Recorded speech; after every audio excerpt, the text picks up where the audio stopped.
اگر ہم غزہ سے ہی آغاز کریں، کم از کم ہماری زندگیوں میں تو اتنی طویل جنگ غزہ میں نہیں ہوئی۔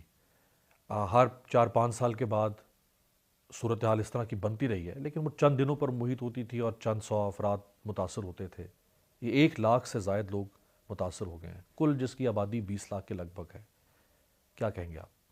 اللہ تعالیٰ کے دو قانون ہیں، ایک غیر مسلم کے بارے اور ایک مسلم کے بارے۔ غیر مسلم کے لیے ہے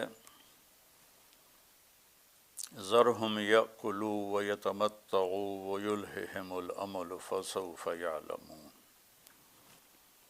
ذرنی ومن خلقت وحیدا وجعلت له مالا ممدودا وبنین شہودا ومہدت له تمہیدا، ذرنی والمکذبین اولی النعمت ومہلہم قلیلا۔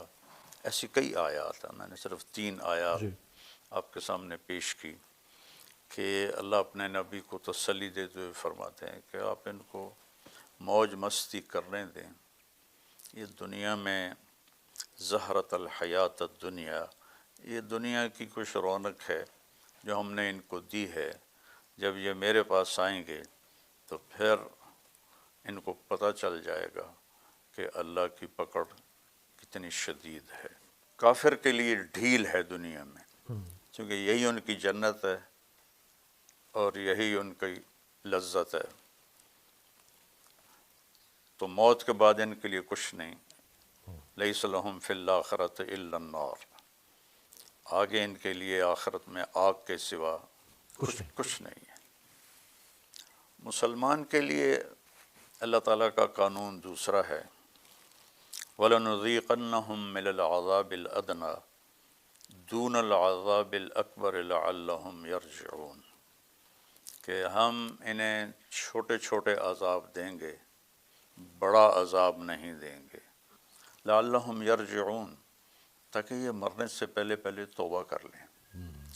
تو امت پر جو مختلف حالات آتے ہیں وہ ان کی طہارت کے لیے ہوتے ہیں، ان کے گناہوں کی صفائی کے لیے ہوتے ہیں، اور بے گناہ قتل ان کی بخشش کی مہر لگا دیتا ہے۔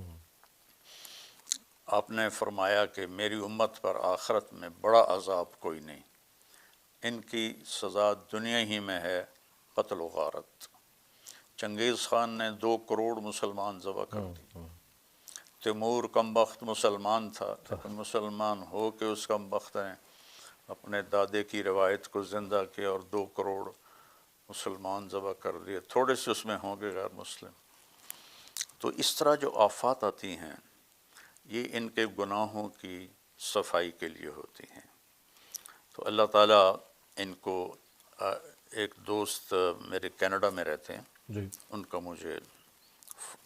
انہوں نے مجھے بتایا کہ میں نے خواب دیکھا کہ جتنے غزہ کے شہداء بچے ہیں اچھا وہ اوپر آسمان میں تیر رہے ہیں، اور اللہ تعالیٰ کے نبی ان کے ساتھ ہیں، اور جب وہ سارے بچے اوپر کٹھے ہو جاتے ہیں تو اللہ کے نبی ان کو لے کر اوپر چلے جاتے ہیں۔ تو دیکھنے میں خوفناک، کربلا سے بڑا خوفناک واقعہ کیا ہو ہوگا سکتا ہے؟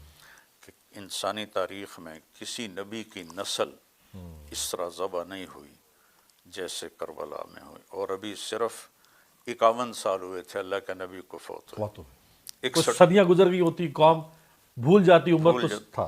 پھر تو تھا 61 ہجری، اور آپ 11 ہجری میں فوت ہوئے ہیں، تو 50 سال بھی نہیں گزرے کہ آپ کی نسل کو بکرے کی طرح ذبح کر دیا گیا۔ تو اب ان کے لیے تو یہ نہیں کہا جا سکتا کہ ان کے گناہوں کی سزا ہے، وہ جنت کے وارث ہستیاں تھیں۔ تو اس طرح مسلمانوں پر جو تکلیف آتی ہے عام طور پر وہ ان کی نافرمانیوں کو صاف کرنے کے لیے ہوتی ہے، اور غیر مسلم کو جو اللہ چھوٹ دیتا ہے وہ ان کو یہیں ان کی لذتیں پوری کروا دیتا ہے، اور آگے پھر وہ ہمیشہ کے لیے آگ ہے۔ تو مولانا صاحب بڑی خوبصورت آپ نے اس کی تشریح فرمائی، بہت خوبصورت. لیکن جس دور میں ہم جی رہے ہوں اس دور میں اگر ظلم ہو رہا ہو اس طرح کا اور مسلمان طاقتیں ہوں، 56 اسلامی ملک ہوں، ایک سے بڑھ کر ایک ترم خان ملک ہو، کسی کے پاس تیل کی دولت، کسی کے پاس کوئی اور دولت، اور وہ کچھ نہ کر پائیں، اس پہ کیا فرمائیں گے؟ اللہ کے نبی کا فرمان ہے یوشک الامم ان تداعى علیکم کما تداعى الآکلۃ الی قصعتها. ایک زمانہ آنے والا ہے جب قومیں تمہیں اس طرح تقسیم کریں گی جیسے کھانے کے پیالے پر کھانا تقسیم ہوتا ہے. عرب میں دستور ہے سب کٹھے کھاتے ہیں بڑے بڑے تھالوں میں. اب بھی وہ دستور ہے کہ بڑے تھال ہوتے ہیں، اس میں سارے کٹھے، آؤ بھائی تعال. تو کہا تمہارے ساتھ یہ حشر ہونے والا ہے. تو صحابہ نے پوچھا اب من قلت نحن یومئذ یا رسول اللہ، یا رسول اللہ کیا ہم بہت تھوڑے ہو جائیں گے اس وقت؟ تو آپ نے فرمایا لا بل انتم یومئذ الکثیر، تم بہت زیادہ ہو گئے. وَلَكِنَّكُمْ غُثَاءٌ كَغُثَاءِ السَّيْلِ، تم سیلاب کی جھاگ کی طرح ہو گئے. وَلَيَنزِعَنَّ اللَّهُ مِن صُدُورِ عَدُوِّكُمُ الْمَهَابَةَ مِنكُمْ، اور اللہ دشمن کے دلوں سے تمہارا رعب نکال دے گا. آپ نے کہا نُصِرْتُ بِالرُّعْبِ مَسِيرَةَ الشَّهْرِ. ایک تو منظر کشی ہماری ہی لگ رہی ہے، اس لیے تو یہ حدیث یاد آئی. یہ تو ہمارے ہی نقشہ بیان ہو رہا ہے. آپ نے فرمایا مجھے اللہ نے میری مدد کی ہے روب کے ساتھ کہ 1 مہینے کی مسافت تک میرا رو پڑ جاتا ہے.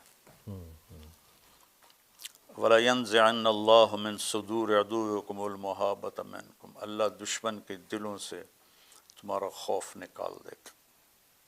وَلَيَقْذِفَنَّ فِي قُلُوبِكُمُ الْوَهْنَ، اور تمہارے دلوں میں اللہ وہن ڈال دے گا. تو صحابہ نے پوچھا مل وہن یا رسول اللہ، یا رسول اللہ وہن کیا ہوتا ہے؟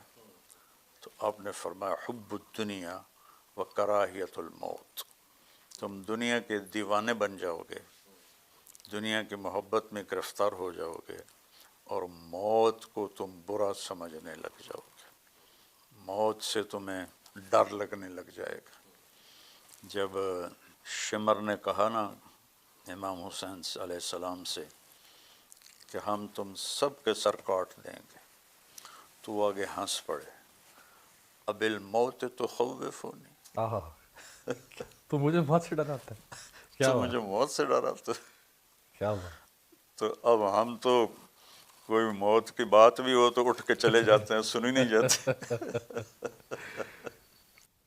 بہت خوبصورت، بہت خوبصورت بیان.